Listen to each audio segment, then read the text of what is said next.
ታላላቆቹን የአውሮፓ ክለቦች የተመለከተ ወቅታዊና ዕለታዊ ጥንቅሮችን ከምታደምጡበት የዩቲዩብ ቻናላችን የመረጃ ሰዓታችን ላይ ትገኛላችሁ። ውድ ቤተሰቦቻችን በርከት ያሉ ስፖርታዊ ጥንቅሮችን ለእናንተ ውድ አድማጮቻችን ለሰዓቱ አሰናድተን ይዘን መተናል። ዛሬም ላይክ፣ ሰብስክራይብ፣ ሼር እያረጋችሁ እያበረታታችሁን እስከ ፕሮግራማችን ፍጻሜ ቆዩ ብለናል። ዛሬም በርከት ያሉ ታላላቅ ክለቦችን እናነሳለን።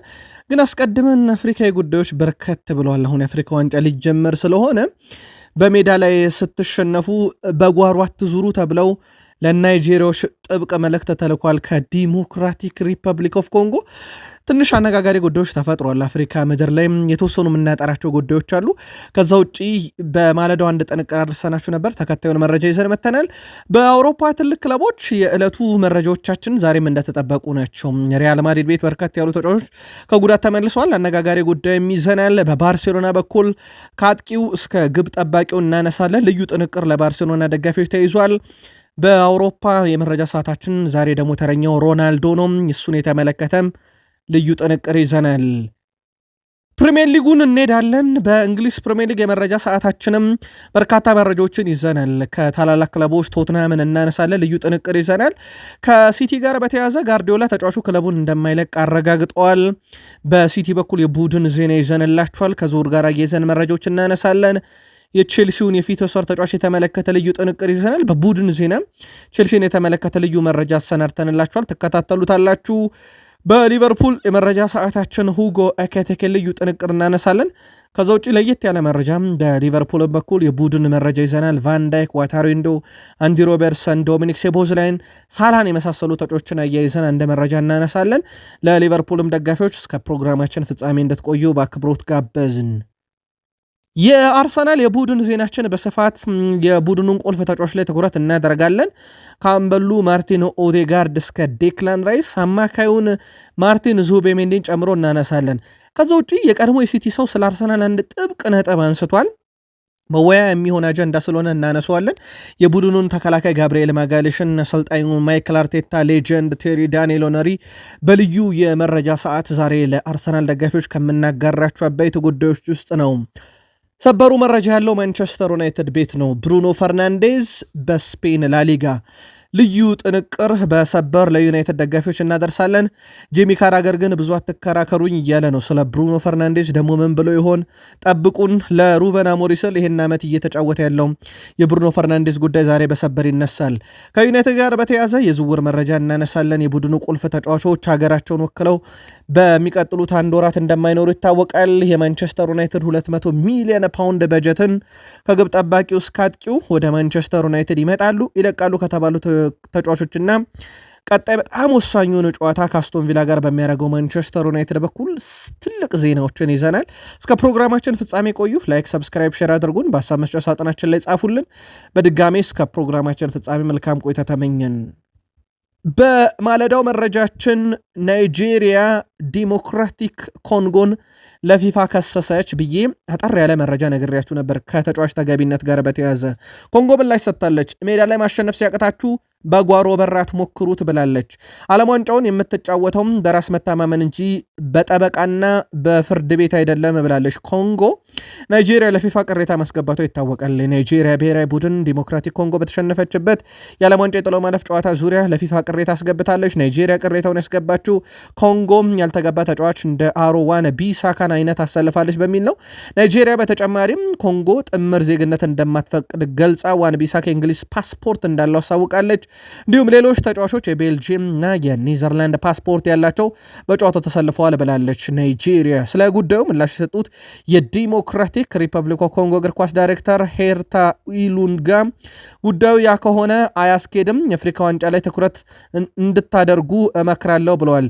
ፊፋ ህጋዊ ዜግነት ሳይሆን ለማን መጫወት ትችላለ የሚለውን የስፖርት ዜግነት ነው የሚያዩ ሲሉ ኃላፊው ተናግረዋል። አክሎም ሜዳ ላይ ማሸነፍ ካልቻልክ በጓሮ በር ለማሸነፍ አትሞክር፣ ዓለም ዋንጫው በክብርና በራስ መተማመን የምትጫወተው እንጂ በጠበቃ ብልሃት አይደለም ሲሉ ምላሽ ሰጥተዋል። ጉዳዩን እየተከታተል ነው። ውድ ቤተሰቦቻችን የፊፋን የመጨረሻ ውሳኔ እኛም እየተከታተል ነው። በማለዳው መረጃችንም ተከታታይ ጥንቅር እንደምናቀርብ ቃል ስለገባን በዚህኛው የመረጃ ሰዓታችንም ከኮንጎ ያገኘነውን ምላሽ ደግሞ አደረስናችሁ። የ2025 የሞሮኮ አፍሪካ ዋንጫ ውድድር የበርካታ መገናኛ ብዙሃን ትኩረት ያገኘ ውድድር ሆኗል። የዘንድሮ የአፍሪካ ዋንጫ 54 የአፍሪካ ሀገራት ውስጥ በቀጥታ ስርጭት እንደሚተላለፍ ተረጋግጧል። በተጨማሪም በውድድሩ ታሪክ ለመጀመሪያ ጊዜ በ30 የአውሮፓ ሀገራት የስርጭት ሽፋን እንደሚያገኝ ተረጋግጧል። ውድድሩን ለመዘገብ በውድድሩ ታሪክ ለመጀመሪያ ጊዜ 5500 ጋዜጠኞች የዘገባ ፍቃድ እንደዚሁ ወስደዋል። 3800 የቴሌቪዥን ቻናሎች የስርጭት መብት ሲያገኙ በዓለም አቀፍ ደረጃ ከ1000 በላይ የሚዲያ አውታሮች ሽፋን ይሰጡታል ተብሎ ታስቧል። በቢን ስፖርት ያው በቀጥታ ስርጭት ያገኛል። ያው ሰሜን አፍሪካዊት ሀገር ናት። የካታር ነው ቢን ስፖርት እንደሚታወቀውም በቀጥታ ስርጭት አፍሪካዊ በሆነው ሱፐር ስፖርት ጨዋታው ሽፋን እንደሚያገኝ መረጃዎችን አግኝተናል። ከዛ ውጭ ግን በሀገራችን ኢትዮጵያ ሽፋን ያገኛል አያገኝም በሚለው ጉዳይ ላይ ማጣራቶችን እያደረግን እንገኛለን። 54 የአፍሪካ ሀገራት ውስጥ ግን በቀጥታ ስርጭት እንዳለው አረጋግጠናል። ለማንኛውም የሀገራችን ኢትዮጵያን ስም ዝርዝር እየፈለግን ነው። መረጃው እጃችን ላይ እንደደረሰ የምናደርሳችሁም ይሆናል። ግብፃዊ የፊት መስመር ተጫዋች የሲቲም የፊት መስመር አጥቂ ነው ኡመር መርሙሽ ዓላማችን የዓለም ዋንጫም የአፍሪካ ዋንጫም ነው ሲል ተደምጧል። የብሔራዊ ቡድኑ እንግዲህ ምርጥ ጊዜ ላይ ይገኛል ያለው የማንቸስተር ሲቲ የፊት መስመር አጥቂ ግብፃዊ ተጫዋች የብሔራዊ ቡድኑ የዘንድሮ ስብስብ ልዩ ነው ብሏል። ኡመር መርሙሽ አፍሪካ ዋንጫ እናሸንፋለን ሲል በራስ መተማመን ላይ እንዳለ የጠቆመው ተጫዋቹ ቀጥለን ወደ ዓለም ዋንጫ እንጓዛለን፣ ያንንም ለማሳካት ይህንን እንደ መንደርደሪያ እንጠቀመዋለን ብሏል። ስለዚህ የአፍሪካን ዋንጫ ዘንድሮ እናሳካዋለን እያለ ይገኛል። ግን ጠንካራ ብሔራዊ ቡድኖች አሉ። በተለይም ራሱ አዘጋጁ ሀገር ሞሮኮ በዚህ ውድድር ላይ በትልቁ ቅድመ ግምት የተሰጣት ብሔራዊ ቡድን እንደሆነች ይታወቃል። ግን ግብፅም ቀላል ግምት የሚሰጣት ብሔራዊ ቡድን አይደለችም። በመድረኩ ላይ ሰፊ ልምድ ካላቸው ብሔራዊ ቡድኖች ውስጥም ትጠቀሳለች።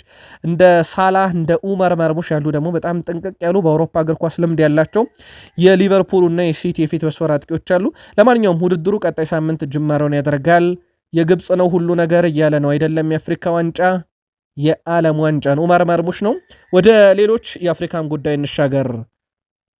በማለዳው መረጃችን ሴኔጋል እና ኮት ዲቫር የጉዞ ክልከላ ተጥሎባቸዋል የሚል ዘገባን አድርሻችሁ ነበረ። በአሜሪካው ፕሬዚዳንት ዶናልድ ጄ ትራምፕ ከሰሞኑ ማዕቀብ እየተጣለ ነው። ለኢትዮጵያንም ወደ 60 ቀን ገደማ በተለይም ፈቃድ የሌላቸውን እንደሰጡ ይታወቃል። እሳቸው ከቅርብ ጊዜ ወዲህ እሳቸው በተለያዩ ሀገራት ዜጋ ላይ የሚጥሉት ማዕቀብ ለዓለም ዋንጫው ስጋት ነው ብያችሁ ነበረ። አሁን ለኮት ዲቫር እና ለሴኔጋል ስጋት ሆኗል። በነገራችን ላይ የእሳቸው የጣሉት ወይም በአሜሪካ መንግስት የተጣለው የጉዞ እግድ የማይነሳ ከሆነ በዓለም ዋንጫ ላይ እንዴት ነው እነኛ ሀገራት የሚሳተፉት ካላችሁ የቪዛ ክልከላ የተደረገባቸው ሀገራት ስፖርተኞች፣ የቡድን አባላትና ቤተሰቦቻቸው ብቻ አሜሪካ መግባት ይፈቀድላቸዋል። ከዛ ውጭ ደጋፊ ነኝ ብሎም ወደ አሜሪካ ዝር ማለት አይቻልም ብለዋል ዶናልድ ጄ ትራምፕ። በጉዳዩ ላይ እንግዲህ የአሜሪካ ስቴት ዲፓርትመንት ቃል አቀባይ በሰጡት አስተያየት የአሜሪካን ድንበርና ዜጎች ለመጠበቅ የፕሬዝዳንቱ መመሪያ ይተገበራል ብለዋል። የፊፋን ምላሽ እየተከታተል እንገኛለን። የሪያል ማድሪዱ ተጫዋች ፍራንኮ ማስታንቱኖ ከጉዳት ተመልሷል አረጋግጠዋል ዣቪ አሎንሶ። የቡድናቸው ወሳኝ ተጫዋች ነው በዘንድሮ የውድድር ዓመት፣ ግን መጠነኛ ጉዳት እያስተናገደ በወሳኝ ጨዋታ ላይ ሊገኝላቸው አልቻለም ነበረም። አሁን ግን ተጫዋቹ ከጉዳት ሙሉ ለሙሉ ማገገሙን እሳቸው አረጋግጠዋል። በዚህ መሰረተ ተጫዋቹ በሪያል ማድሪድ ስብስብ ውስጥ መካተቱን ዣቪ አሎንሶ አረጋግጠዋል። ዣቪ አሎንሶ በዛው በጋዜጣዊ መግለጫቸው ላይ ካነሷቸው ነጥቦች ውስጥ አንደኛው የሮድሪጎ ጎኤሽን ጉዳይ በተመለከተ ነው። እሱ ቡድናችን ምርጡ ተጫዋች ነው። እሱ በቅርቡ እያሳየ በሚገኘው ብቃት እኛ በጣም ደስተኞች ነን። ለቡድናችንም ወሳኙና ቁልፉ ተጫዋች ነው ብለዋል። ከአሰልጣኝ ካርሎ አንቸሎቲ ዘመን ጀምሮ ወደ ተጠባባቂ ወንበር የወረደው ሮድሪጎ ጎኤሽ በዣቪ አሎንሶም ስር ያንኑ ነገር እያጋጠመው ነበረ። በእርግጥ የተወሰኑ ጨዋታዎችን ተቀይሮ እየገባ ነበር። ከቅርብ ጊዜ ወዲህ ግን የቋሚነት ስፍራ እንዲሁም ረጅም የመጫወቻ ደቂቃን እየሰጡት እንደሆነ ይታወቃል። ካርሎ አንቸሎቲ በፊፋ የዓመቱ ምርጥ ተጫዋች የሽልማት ዘርፍ ኬሊያን ምባፔን አንደኛ ደረጃ ላይ አለመስጠታቸው በጣም አነጋጋሪ ሆኗል። እሳቸው ለቀድሞ የቡድናቸው ተጫዋች ኬሊያን ምባፔ ሳይሆን ለፓሪስ ሰን ዠርሜኑ ኦስማን ዴምቤሌ አንደኛ ነው ያስቀመጡት። ሁለተኛ ቀድሞ በተቃራኒ ይፋለሙት የነበረውን የባርሴሎናውን ራፊኒ አሁን እንኳን በብሔራዊ ቡድን አንድ ላይ ሆነዋል። ሁለተኛ ለሱን የሰጡት፣ ሶስተኛ ነው ለኬሊያን ምባፔ ድምፅ የሰጡትና በጣም አነጋጋሪ ሆኗል። እሳቸው ለሱ ድምፅ አለመስጠት የቡድናቸው ቁልፍ ተጫዋች እንደነበረ ሚካድ ሀቅ አልነበረም። ግን ከሱ ይልቅ ኦስማን ዴምቤሌን አስቀድሟል። ሁለተኛም ለሱ ሳይሆን ለራፊኒያ ሰጥተውታል። የወቅቱ የፊፋ ሽልማት በብዙ መንገድ አነጋጋሪ እንደነበረ ይታወቃል። አንደኛው ግን በትልቁ በማድሪድ አካባቢ ሲወራ የነበረው ጉዳይኛው ነው። ማድሪድ ቤት አንድ ዝውውር እናንሳ። ነገርየው ሊፈጸም የነበረው 2018 ላይ ነው። የአሁኑ የባየር ሙኒክ በጣም አስደናቂ ተጫዋች ሌናርት ካርል በባየር ሙኒክ ቤት አሁን ወጣቱ በብዙ ነገር ባለ ሪካርዱ ተጫዋች እየሆነ ይገኛል። ገና በ10 ዓመቱ 2018 ላይ ሪያል ማድሪድን ካምፕ ሊቀላቀል አብዛኛው ስራ ተሰርቶ ነበረ፣ ግን በመሃል በአንዳንድ ጉዳዮች ምክንያት ዝውውሩ አልተሳካም። እናም በወቅቱ ተጫዋቹ ለመዛወር ፈቃደኛ ነበረ። በአባቱ በኩል ነበረ ውይይቱ ሲደረግም የነበረው። እንግዲህ ወደዛ ለማምራት ወደ ሳንቲያጎ ቤርናቤው ነገሮች ሁሉም በጣም የቀረቡ ከመሰለ በኋላ የመጨረሻ ወረቀት ስራ ላይ ግን ከስምነት ሳይደረስ ቀርቶ ዝውውሩ ቀረ። አካዳሚ ሊቀላቀል ነበር። አሁን በባየር ሙኒክ ቤት ያን የቀረው ተጫዋች በጣም አስደናቂ የሚባል የውድድር ዓመትን እያሳለፈ ይገኛል። በባየር ሙኒክ ቤት የአሰልጣኝ ቪንሴንት ኮምፓኒ ቁልፉ ተጫዋች ሆኖ በአውሮፓም ዙሪያ በጣም መነጋገሪያ የሆነ ሌላኛው ላሚን ያማል እየተባለ ያለ ተጫዋች እንደሆነ ይታወቃል። የራፊኒያ ጉዳይ አነጋጋሪነቱ እንደቀጠለ ነው። የፊፋ ምርጥ 11 ውስጥ አለመካተቱ። የፊፋ ምርጥ 11 ዘንድሮ የለም። በባሊዮንዶር ምርጥ 3 ውስጥ የለም። በፊፋ በምርጥ ተጫዋችነት ሲመረጥ እንግዲህ በፊፋ ፕሮ ላይ የለም። ይሄ ምርጥ 11 ሲካተት 62 የግብ አስተዋጽኦ ያለው ሰው እነኚህ ሶስቱም መድረኮች ላይ በምርጥ 11ነት ሊሳተፍ አልቻለም። በፊፋ ፕሮ፣ በፊፋ ምርጥ 11፣ በባሎንዶር በምርጥ 3 ውስጥ ያላየነው ተጫዋች ሆኗል። በጣም አነጋጋሪ ጉዳይ ነበረ። ለማንኛውም ባለቤቱ መቃወሟን ነግሬያችሁ ነበረ። ከባርሴሎና ጋር አያይዘን መረጃዎችን እንቀጥል። ጀርመናዊ ግብ ጠባቂ ማርክ አንድሬ ቴር ስቴገን ለባርሴሎና ከ6 ወራት በኋላ ነው ለመጀመሪያ ጊዜ ተሳትፎ ያደረገው። በኮፓ ዴላሬ ጨዋታ መረቡን ሳያስደፍር ነው መውጣት የቻለው። ቴር ስቴገን መመለሱን ለማረጋገጥ ትላንት ልናሰልፈው ወሰንን ያሉት ሃንሲ ፍሊክ ቴር ስቴገን የቡድኑ አምበል ነው፣ እናም ለ12 ዓመታት እዚህ መቆየት የቻለ የክለቡ ባለ ታሪክ ተጫዋችም ነው ሲሉ አወድሰውታል። ማርከስ ራሽፈርድ ከ35 ዓመታት በኋላ ነው በኮፓ ዴላሬ ለባርሴሎና ጎል ያስቆጠረ እንግሊዝ ተጫዋች መሆን የቻለው። ለመጨረሻ ጊዜ ያደረገው ያው ጋሪ ሊንከር ነው። በ1989 ላይ ለባርሴሎና የተጫወቱ እንግሊዛውያን አብዛኛው ሪካርድ ያለው በነገራችን ላይ በዚሁ በጋሪ ሊንከር እጅ ነው። አሁን ግን እንግሊዛዊ ራሽፈርድ ለዛ ቡድን እየተጫወተ ነውና አንዳንድ ሪካርዶችን መውሰድ የመጨረሻ ተጫዋች በሚል በጋሪ ሊንከር የተያዙ ቁጥሮችንም ማግኘት ችሏል። ላብነት ያክል በኮፓ ዴላሬ ገቢ ያስቆጠረ አሁን የመጨረሻው ተጫዋች እንግሊዛዊ ራሽፈርድ ሆኗል። በማርከስ ራሽፈርድ በኩል በዚህ ውድድር ዓመት ለባርሴሎና 23 ጨዋታን አድርጓል። ከዚህ ውስጥ 16ቱን በቋሚነት የጀመረው 7 ጎል አስቆጥሯል። 9 ለግብ የሚሆኑ ኳሶችን አመቻችቶ አቀብሏል። 16 የግብ አስተዋጽኦ በድምሩ አለው። በጣም አስደናቂ የሚባል የውድድር ዓመትን በክለቡ እያሳለፈ እንደሆነ ይታወቃል። ምናልባት ለባርሴሎና ደጋፊዎች ግን በዚሁ ጥያቄ አንስተን ለማለፍ ያክል ራሽፈርድ በቋሚነት መፈረም አለበት ብላችሁ አታስቡም ወይ? መልከታችሁን ላኩልን።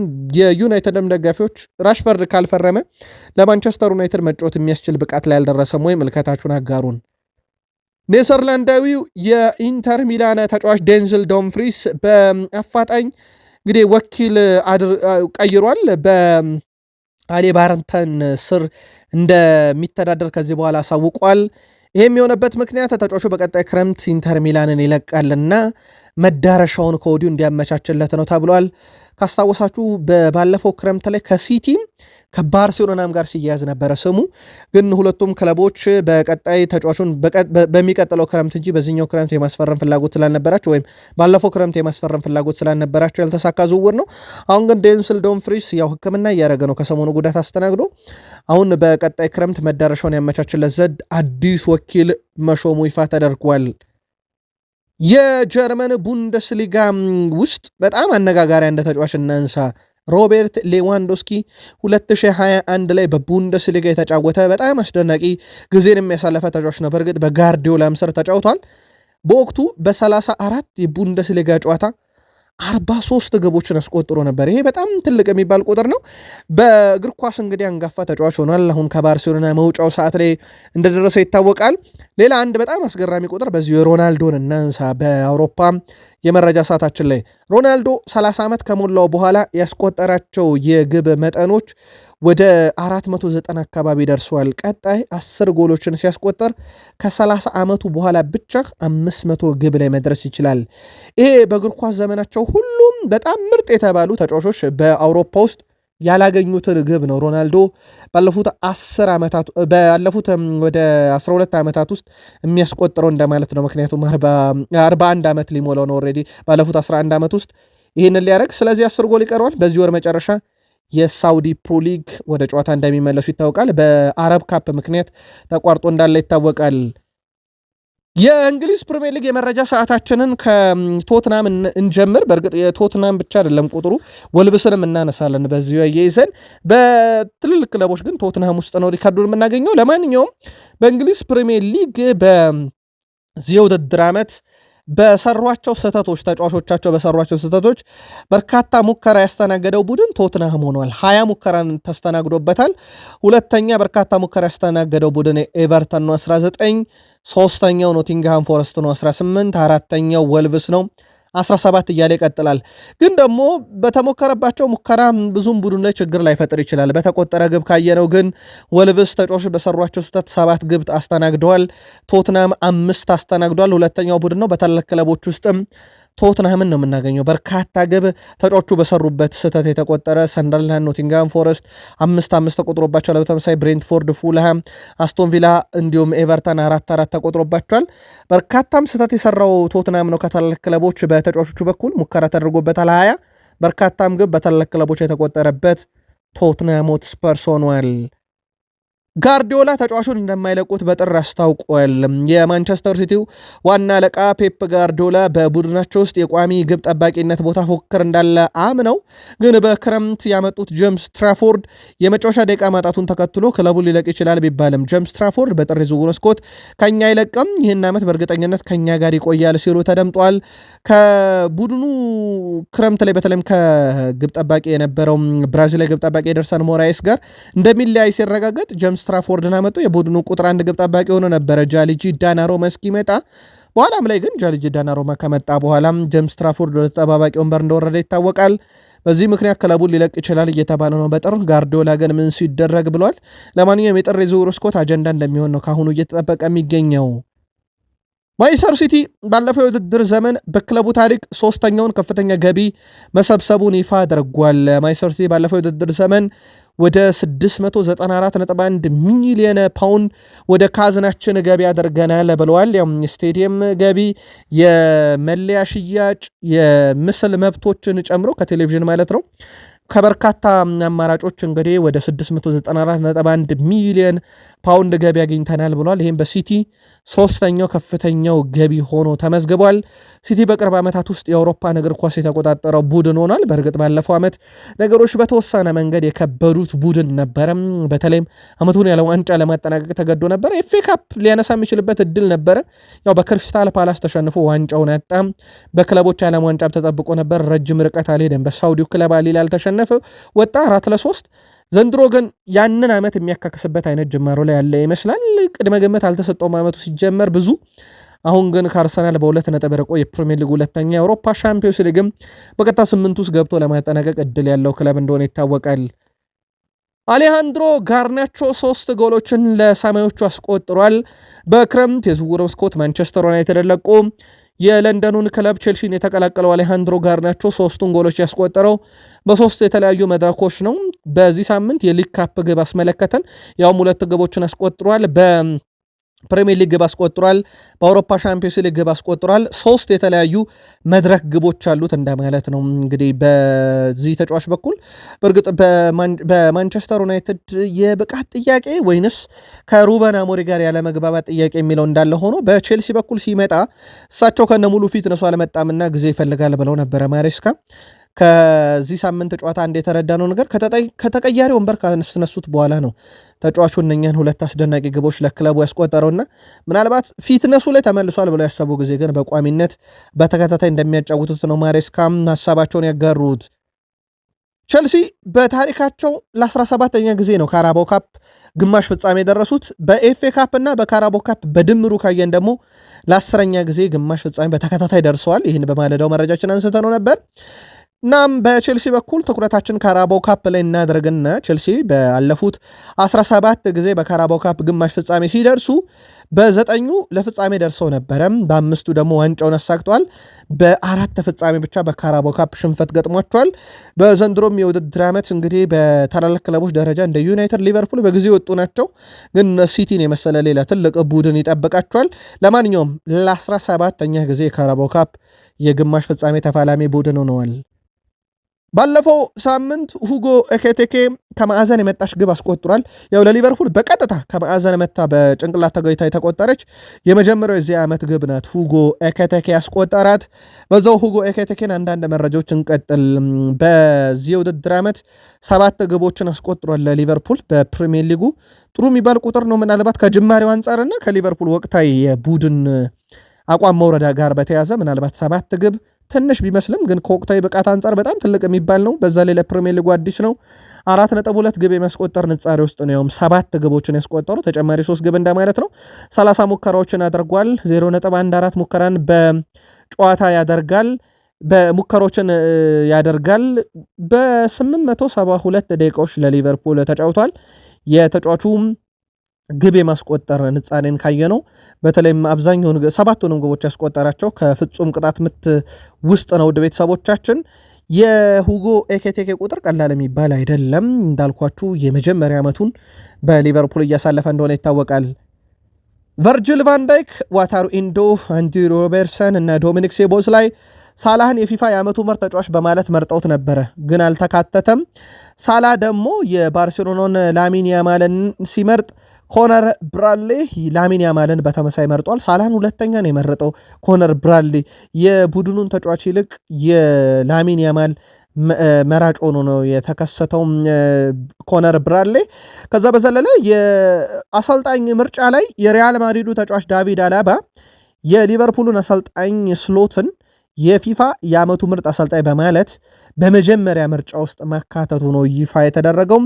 የፊፋ የዓመቱ ምርጥ አሰልጣኝ ተብሎ የተመረጡት ሉዊስ ኤንሪኬ ከፓሪስ ሰን ዠርሜን እንደነበረ ይታወቃል። ለማንኛውም የሊቨርፑሎቹ ተጫዋቾች ውስጥ ግን ሳላህን ያለመረጠው ተጫዋች ብራድሊ መሆኑ አነጋጋሪ ሆኗል። አርሰናል ቤት ደረስን። ይህ ምስላችን ላይ የምትመለከቱት ውድ ቤተሰቦቻችን ኦዴጋርድ ከሰርጂዮ ራሞስ እና ከክርስቲያኖ ሮናልዶ ጋር 2015 ላይ የተነሳው ምስል ነው። በወቅቱ እንደምትመለከቱት ሰርጂዮ ራሞስ 29 ዓመቱ፣ ሮናልዶ 30 ዓመቱ ነበረ። የወቅቱ ተጫዋች የ16 ዓመቱ ኦዴጋርድ መሃል ላይ ይገኛል። ልክ በዛሬው ዕለት ደግሞ 27ኛ ዓመቱ ላይ ይገኛል ተጫዋች። ውድ ቤተሰቦቻችን ተጫዋቹ በነገራችን ላይ በዘንድሮ የውድድር ዓመት ያው አምበልነት ይገባዋል አይገባውም የሚሉ ዝግብ ከሰሞኑ ዳግም እንደተነሳበት ይታወቃል። በዛሬው ዕለት ታዲያ ማርቲን ኦዴጋርድ ያኔ በሪያል ማድሪድ ከሮናልዶ እና ከሰርጂዮ ራሞስ ጋር የነበረው ሰው አሁን በአርሰናል 27ኛ ዓመቱን እያከበረ ይገኛል። አምበልነቱ ያው ለዴክላን ራይስ ይገባል የሚሉ መረጃዎች ናቸው እንግዲህ በበርካታ ሰዎች በኩል እየተነሳ የሚገኘው። ሚኬል አርቴታም ስለ ራይስ ሲጠየቁም እሱ በዚህ ክለብ ውስጥ ረጅም ዓመት የሚጫወተው ምርጡ ተጫዋቻችን ነው ብለው ጉዳዩን አልፈውታል። አማካዩን ማርቲን ዙቤሜንዲን እናንሳ። በአርሰናል የዚህ ሳምንት የእንግሊዝ ፕሪሚየር ሊግ ጨዋታ ላይ በ16ኛ ሳምንት ማለት ነው ከወልቭስ ጋር በነበረ ጨዋታ ላይ ወደ 3ኛ የሜዳ ክፍል ብዙ ኳሶችን ያቀበለ ተጫዋች በፕሪሚየር ሊጉ እሱ ሆኗል። በነገራችን ላይ በጣም አስደናቂ የሚባል ቁጥር አለው። ግን በጨዋታው ላይ አርሰናል በወልቭስ በጣም የተፈተነበት ጨዋታና አርሰናል ምናልባት በዋንጫ ፉክክር ለመቀጠል ጥሩ ትምህርት የወሰደበት ጨዋታ ነበር ማለት ይቻላል። ዙቤሜንዲ 3ኛ የሜዳ ክፍል ላይ 24 ኳሶችን አቀብሏል። ሳካ 23፣ ዩሊያን ቲምበር 23 ከ1 እስከ 3 የአርሰናል ተጫዋቾች ናቸው።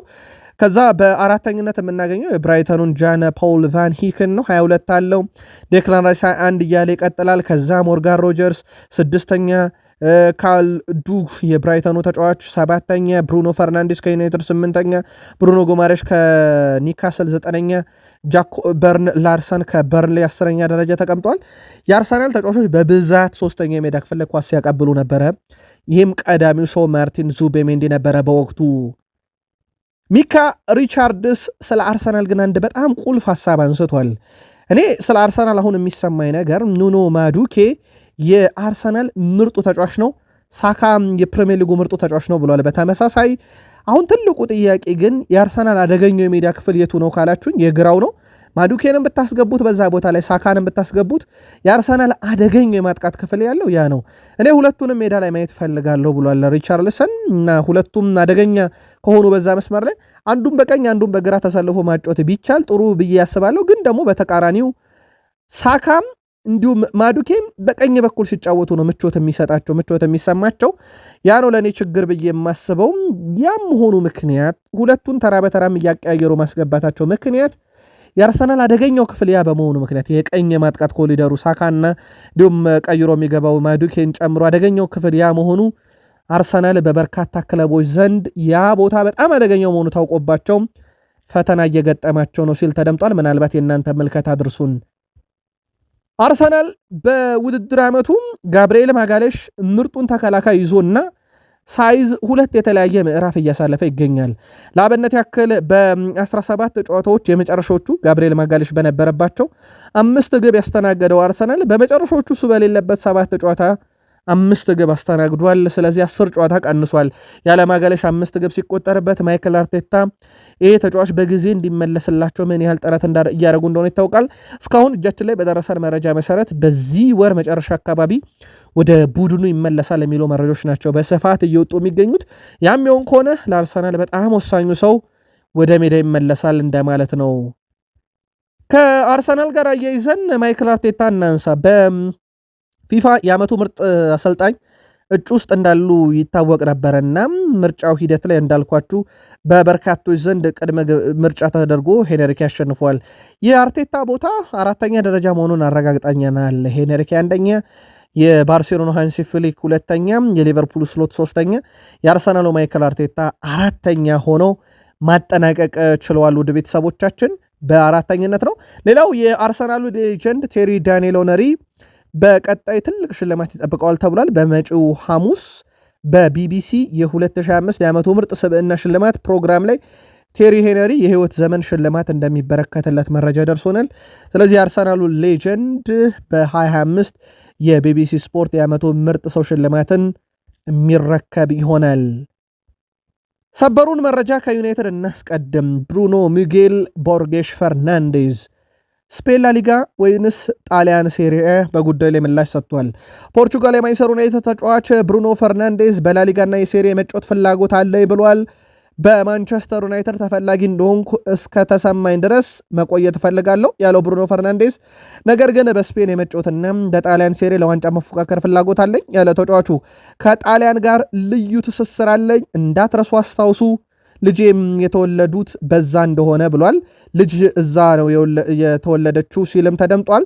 ወደ ፖርቱጋል የመመለስ ሀሳብ ነበረኝ። ምርጫ ስፖርቲንግ ሊዝበን ነው። ነገር ግን እዛ የነበረኝን ማበላሸት አልፈልግም። ወደ ድሮ መመለስ ሳይሆን አዲስ ነገር መሞከር እፈልጋለሁ። ስለዚህ በቀጣይ ከዩናይትድ ስወጣ በስፔን ላሊጋ፣ በጣሊያን ሴሪኤ ለዋንጫ መፎካከር እፈልጋለሁ ብሏል። ያ ማለት በስፔን ላሊጋ ለዋንጫ የሚፎካከሩት ባርሴሎና፣ ሪያል ማድሪድ፣ አትሌቲኮ ማድሪድ ናቸው።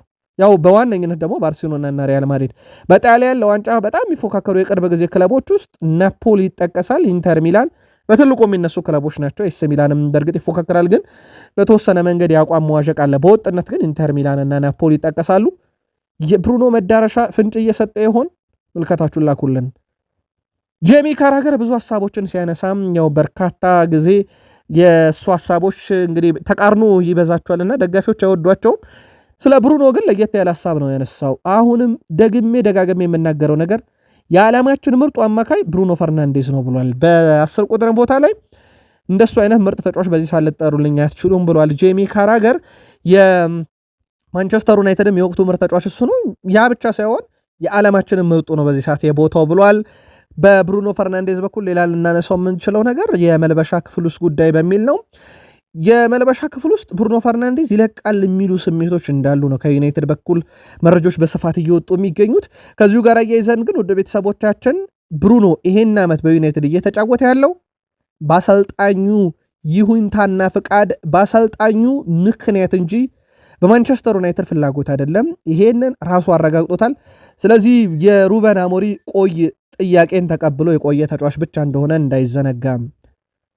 በማንቸስተር ዩናይትድ በኩል የቡድኑ ቁልፍ ተጫዋቾች ሞሮኮ ደርሷል። ብሪያን ቤሞ 26 ዓመት ተጫዋች ሞሮኮ ደርሷል። አፍሪካ ዋንጫ ካሜሮንን ተቀላቅሏል። ሌላኛው ሰው አማድ ዲያሎ የአይቮሪ ኮስት ብሔራዊ ቡድንን ተቀላቅሏል። አማድ በዚህ ውድድር ዘመን በፕሪሚየር ሊጉ 64 የጎል ሙከራዎችን ያስመዘገበ ከክንፍ ተጫዋች ከጀረሜ ዶኩም ቀጥሎ ሁለተኛው የፕሪሚየር ሊጉ የክንፍ ተጫዋች ሆኖ በርካታ ሙከራዎችን ያደረገው ሰው የለም። ሌላኛው ካሜሮናዊ ብሪያን ቤሞ የማንቸስተር ዩናይትድ ከፍተኛ ግብ አስቆጣሪ የለም። ሩበን አሞሪ ያለ ሁለት ቁልፍ ተጫዋቾቻቸው ከቀጣይ ሳምንት ጀምሮ የፕሪሚየር ሊግ ወሳኝ ፍልሚያ እንደሚጠብቃቸው ይታወቃል። ከማንቸስተር ዩናይትድ ጋር በተያያዘ ቤልጂየም ማንቸስተር ዩናይትድ ግብ ጠባቂ ሴን ላመንስ ለክለቡ 10 ጨዋታዎችን ማድረግ የቻለ ሲሆን መረቡ ያልተደፈረው በአንድ ጨዋታ ብቻ ነው።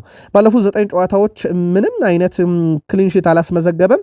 16 ግቦች ተቆጥረውበታል። ግን ሴን ላመንስ ላይ ጣት የሚያስቆጥረው ግብ የትኛው ነው የሚለው እንደ ጥሩ መከራከሪያ ሊነሳ ይገባል። የዩናይትድ የመከላከል ክፍል በራሱ ሴን ላመንስን አላጋለጠውም የሚሉ ብዙ መከራከሪያዎች ይነሳሉ። እንደውም ከዚህ ጋር በተያያዘ የመከላከል ክፍሉን ለማጠናከር በዩናይትድ በኩል በራሱ እቅድ አለ እየተባለ ነው። ምናልባት በመጪው የጥር የዝውውር መስኮት ግዢ መፈጸም ሊጀምሩ ከቻሉ የሚያስገድዳቸውም ጉዳይ ተከላካይ ነው ይላል ESPN። በዩናይትድ በኩል በቀጣይም እንግዲህ እስከ 200 ሚሊዮን ፓውንድ በጀት በተከላካይና በተከላካይ አማካይ ላይ ሊያወጡ ይችላሉ ተብሏል። ይሄም ሴን ላመንስ ላይ እየተቆጠሩ ያሉ ግቦችን ለመቀነስና የክሊንሺቱን ቁጥር ከፍ ለማድረግ በዩናይትድ በኩል ተከላካይና የተከላካይ አማካኝ በጥራት ደረጃ ከፍ ያለ እንደሚያስፈልግ ታምኗል ይላል መረጃው የESPN ነው። ከዚህ ዝውውር ጋር አያይዘን ታዲያ ውድ ቤተሰቦቻችን ልናነሳ የምንችለው ማንቸስተር ዩናይትድ የኮሎኙን የክንፍ ተጫዋች ሰይድ አል ማላንም ሁኔታ እየተከታተለ ነው ተብሏል። ቶትናም በዚህ ዝርዝር ውስጥ እንዳለስ የጀርመኑ ተነባቢ ጋዜጣ ቢልድ አስነብቧል። እስከ 30-40 ሚሊዮን ዩሮ አካባቢ ተጫዋቹን ለመልቀቅ ኮሎኞች ፍቃደኛ ናቸው የሚሉ መረጃዎች ወጥተዋል። የሁለቱም ክለቦች መለማዮች ግን ጉዳዩን በቅርብ ርቀት እየተከታተሉት ነው የሚል መረጃ ወጥቷል። ዩናይትድ ቤት ነንና ከዩናይትድ ጋር በተያያዘ ግን ለሚያመጧቸው ተጫዋቾች በጀት ሲበጅቱ የሽያጭ ገቢ ማግኘት ይፈልጋሉ። ከዛ በተጨማሪም ቀድመው ከሸጧቸው ተጫዋቾች ለአብነት ያክል እንደ ሜሰን ግሪንውድ ካለ ተጫዋች ገንዘብ ማግኘት የሚችሉበት አማራጭ እንዳለ ይታወቃል። ሜሰን ግሪንውድ በጥሩ ወር ማርሴን አይለቅም፣ ነገር ግን በመጪው ክረምት ላይ ይለቃል ተብሎ ይጠበቃል። ታዲያ ማንቸስተር ዩናይትድ ከሽያጩ እስከ 50% ድርሻ ስላለው ይህን ተጫዋች እንግዲህ ማርሴዎች ለዩናይትድ የሚሰጡት ገንዘብ ስላለ ከ100 ሚሊዮን ፓውንድ በላይ ይጠይቁበታል ተብሏል። ዩናይትድ ጠቀም ያለ ገንዘብ የሚያገኝበትና ክረምት ላይ ወጪ ለማድረግ የሚያስችለው አይነት ሌላኛው ቅዱ እንደሆነ ይታወቃል። ከዩናይትድ ዝውውር ጋር በተያያዘ የካርሎስ ባሌባ ስም ከተነሳ በኋላ ተጫዋቹ የአቋም መውረድ በብራይተን ታይቶበት እንደነበረ ይታወቃልና ጥያቄ ጠይቆ ነበረ። ካርሎስ ባሌባ ወደ ዩናይትድ ስለሚደረግ ዝውውር መረጃዎች ከወጡ በኋላ ብቃት ላይ ተጽዕኖ አሳድሮብህ ነበር ወይ ተብሎ ጠይቋል።